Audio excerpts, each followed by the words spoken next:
International Women's Day today. Liz Taylor is just, for me, inspirational, and we speak relatively regularly on the radio. And by the way, a very good morning to you. Good morning. And what a day for me to be here, know. Mike. I'm flying the flag here for all the women out there. We put this programme together very, very carefully. But yeah, it's great to get you. And you've got the audio book of your autobiography is out now. Who's reading it, by the way? Me. Oh, excellent. My dulcet tones. Oh, you know you best. That's why it took so long to do, actually, because I wrote the book during lockdown. It was something that I'd always wanted to do. And then I didn't realise just how difficult it was to record your own book. So it took quite a number of months. But have you written a book? Mine's in limbo at the moment. It's 3/4 done. But I've got to try and find another author to write the last bit, so I'm just working on that, my biography. Well, I can recommend some to you, but it's the most cathartic thing. And the ironic thing about this was that my ex-husband was the one that had always said to me, you should write a book, you know, you've got such a story to tell. And of course, in doing so, sort of 5 years after a divorce and a very, very, very acrimonious, unexpected one, I decided to write it, and I had 2 years to do it.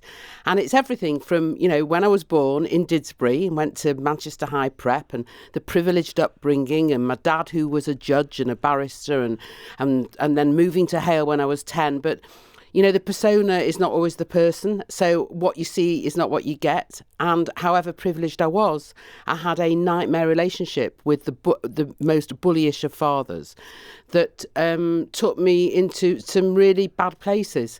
And it was that was the survival thing. That was the sink or swim. And that's basically the story. And I hope, particularly on International Women's Day, that it will motivate and inspire people. How difficult was it for you when you're writing that book, and then you've actually got to voice it, so it brings it back again, to be honest about the bits that are difficult, that are a bit ugly, that are painful?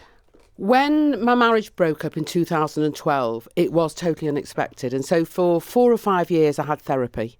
And did you really need that? Absolutely. Absolutely. I mean, I'm a completely different person now. My whole mental health, it's completely different. And so this was the epilogue to the therapy. It was much easier for me to share it and write it down. But it was traumatic, you know, and to actually see and acknowledge the things that you'd gone through. You know, sometimes you go through life and you skirt through and you bump along the bumps and you think, oh, well, I'll be fine. But I wasn't fine. And then I left the father of my children when they were 2 and 3 with no money at all, and started the event business, which was then Liz Taylor Associates.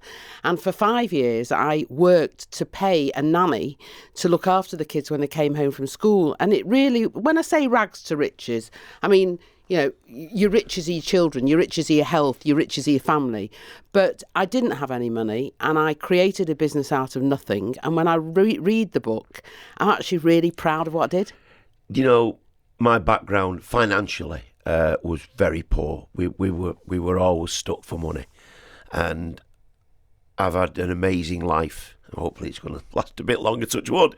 And you tend, if you're from my background, to assume that somebody that's born into money has automatically going to have this incredible diamond sparkled life.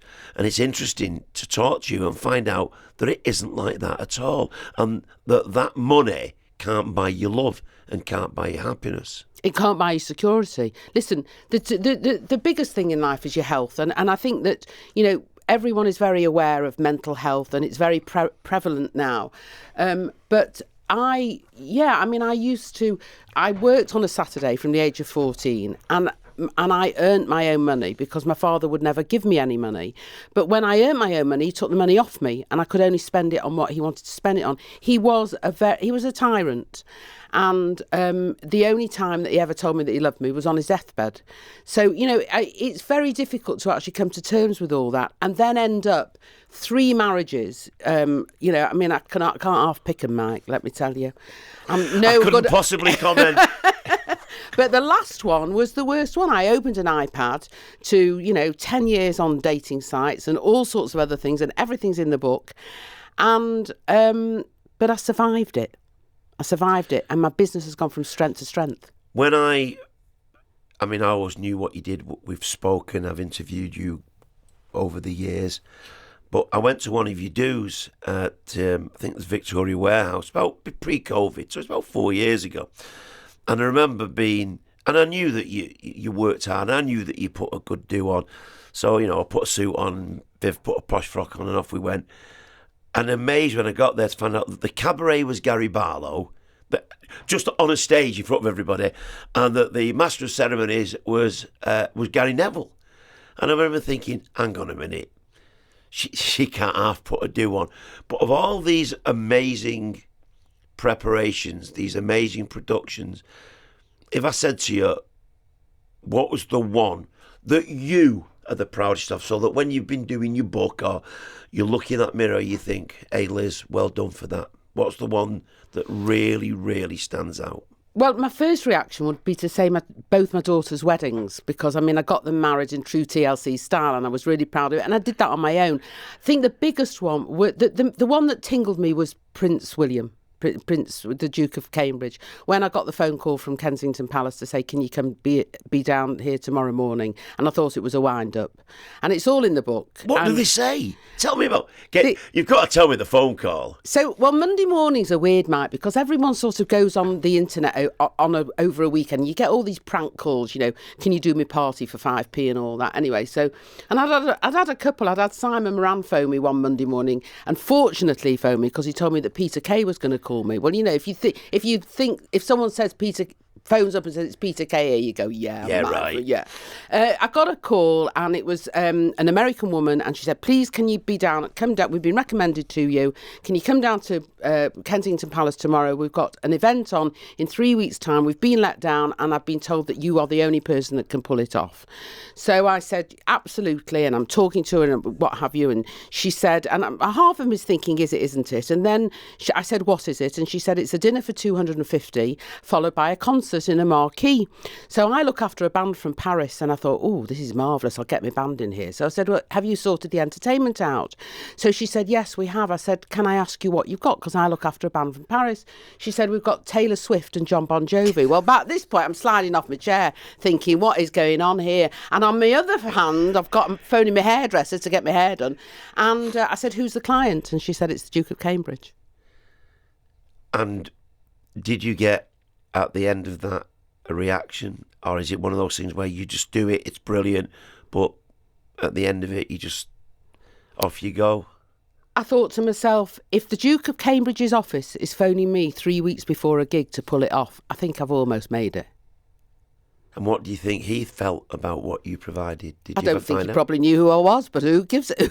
Who gives a monkey? Yeah. I think we can say and that is, in a way, I think your main attribute is that you are more or less unfailingly honest, even when it's not necessarily the best thing to do.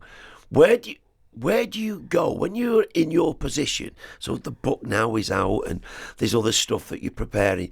Do you ever think of, well, just slow down a little bit? Or are you constantly looking for the next thing? I'm just going to interrupt you because we've not mentioned the podcast, because you did my podcast. I did your podcast, yes. And that was also my sort of the thing for survival during COVID. And I'm now on series 6, and I was driving home from London the other day and I thought, you know what, I want Joe Malone on my podcast. By the time I'd got from Flitwick, which is when you just get on the M1, to when I got off at Junction 19, I had Joe Malone on my podcast. And that is, there is never a no, you can never fail. What was the question you asked me? Because I've gone on a tangent here. No, it was, do you ever feel that... Oh, am I going to slow down? Yeah, or are you constantly looking for the next big thing? Listen, Mike, between us, I think our age is like 150 or something like that, or 160. Yeah, and you're not slowing down. Not. Well, neither am I, mate.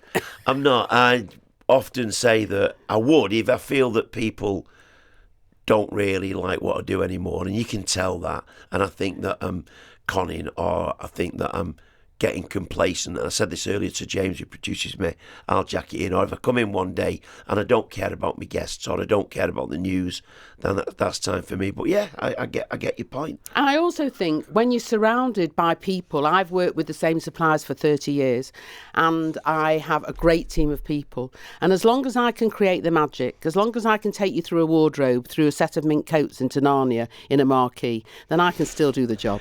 Great having you in, as always. You take care of yourself. Liz Taylor on International Women's Day. Yay!